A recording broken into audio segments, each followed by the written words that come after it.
Bible એની એક આજ્ઞા છે, આંખ સામે આંખ, હાથ સામે હાથ. જો તમારી આંખ તમને ખોટું દેખાડે છે તો આંખને ફોડી નાખો. જો તમારો હાથ તમને ચોરી કરવા માટે મજબૂર કરે છે તો હાથને કાપી નાખો. આંખ ફોડી નાખો, હાથ કાપી નાખો. આવી એ ધર્મશાસ્ત્રોની આજ્ઞા છે. અને કંઈક અંશે ભારતમાં પણ આવું બધું ઘૂસી ગયું છે.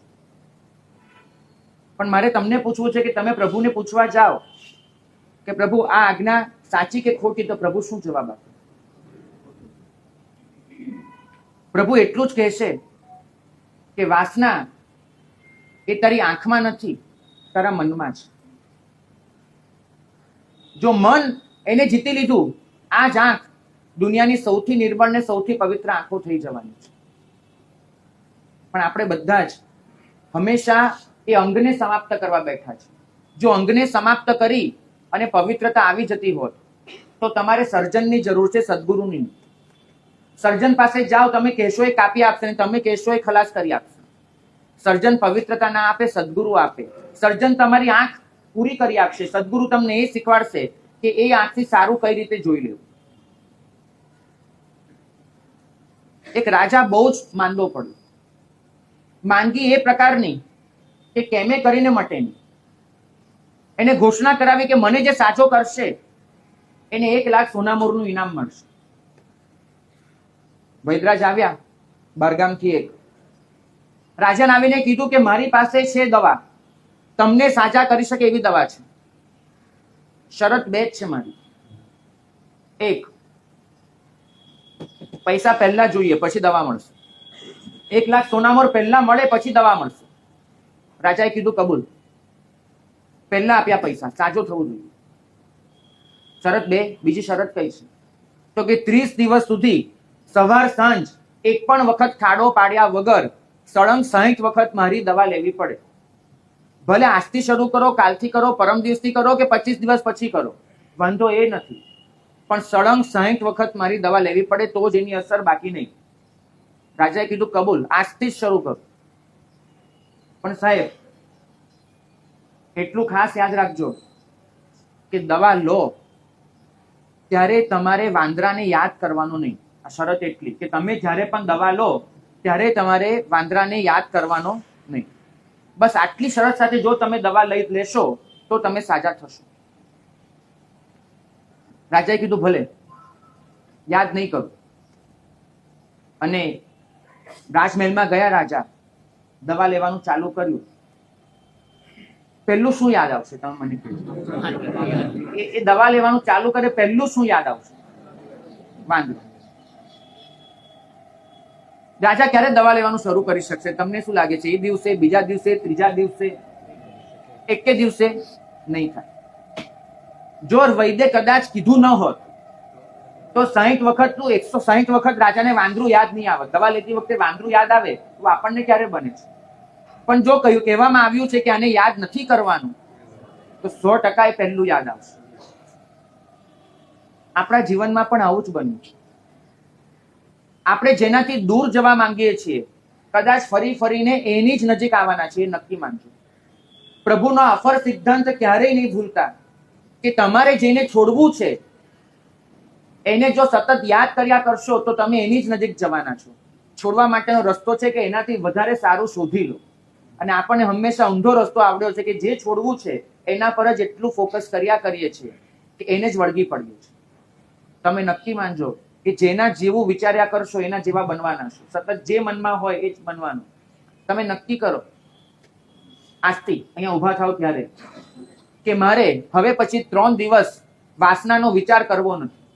અને વાસનાનો વિચાર આવે તો એને ગળચી પકડીને બહાર કાઢી નાખવું છે. મારા મનને મારે બિલકુલ પવિત્ર રાખવું છે.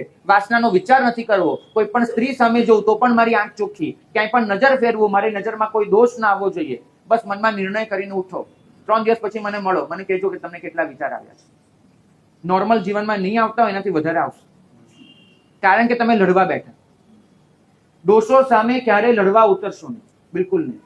દોષોને લડીને જીતી શકાતા નથી. દોષોને લડીને તમે હરાવી શકશો જીતી નહીં શકો. પ્રભુ એટલું જ પૂછે છે, એકેન્દ્રિયનો જીવ જેની પાસે જનનેન્દ્રિય નામનું તત્વ જ નથી, એકેન્દ્રિયના જીવ પાસે એ પ્રકારના અંગો જ નથી, એને પણ ભરપૂર મૈથુન સંજ્ઞા લખી છે. અંગો જ નથી તો પણ મૈથુન સંજ્ઞા છે. કેમ? કેમ કે પૂતગલ પ્રત્યેની પ્રીતિ પડી છે એની પાસે પણ. આપણે હંમેશા એવું સમજ્યા છીએ કે કશુંક બંધ કરતા જઈશું એટલે આપણે ઉપર ઉઠતા જઈશું. પ્રભુ કહે છે કે બંધ કરવાને બદલે કશુંક સારું ચાલુ કરતો જા તો તું ઉપર ઉઠતો જઈશ. બે રસ્તા હોય છે, એક વધારે સારું શોધી લેવું, એક એમાં ખરાબી જ ગૂંથી લેવી.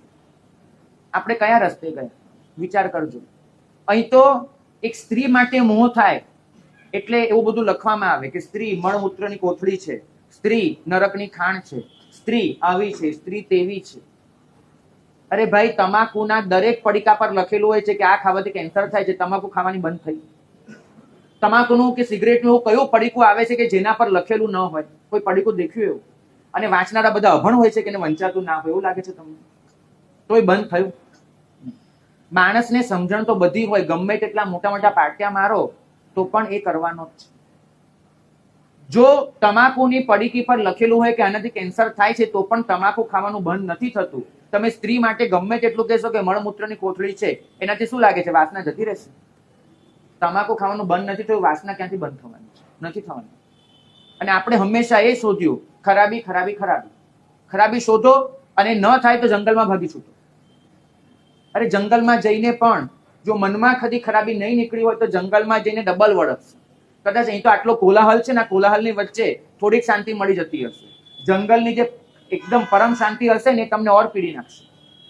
લક્ષ્મણ સાધ્વીજી, એને જે મનમાં વિચાર આવ્યો એ નગરમાં આવ્યો તો કે જંગલમાં આવ્યો? નગરમાં કે જંગલમાં? જંગલમાં. પેલા ચકલા ચકલીને જોયા અને ચકલા ચકલીને જોઈને એમને એમ થયું કે ઓહો, આવો આનંદ મને ક્યારે? પ્રભુએ કેમ ના પાડી દીધી આવા આનંદની? જો મન ઠેકાણે નથી ને ભાઈ, તો એક ચકલા ચકલીની ક્રિયા એ પણ તમે જીરવી નથી શકવાના. નગરમાં જશો કે જંગલમાં જશો, ક્યાંય પણ તમારું મન ઠેકાણે નથી તો તમને અપવિત્રતાના આલંબનો મળી જવાના જ છે. સવાલ જ નથી. જીરવવાની ટેવ પાડવી પડશે. ચોક્કસ. નિમિત્તોની વચ્ચે બેકાબુ બની જતા હો તો નિમિત્તોથી દૂર રહેવું પડે. નિમિત્તોની વચ્ચે પોતાની જાત પર કંટ્રોલ ન રાખી શકતા હો તો પોતે દૂર રહેવું પડે. પણ ક્યાં સુધી? અંદરનું સામર્થ્ય એ વિકસાવો કે નિમિત્તોની વચ્ચે પણ અકબંધ રહી શકો, નિમિત્તોની વચ્ચે પણ તમે ઝઝૂમી શકો. અહીં તો આપણે એવા યોદ્ધા બનવા માંગીએ છીએ, મને કોઈ વિંધી ન જાય,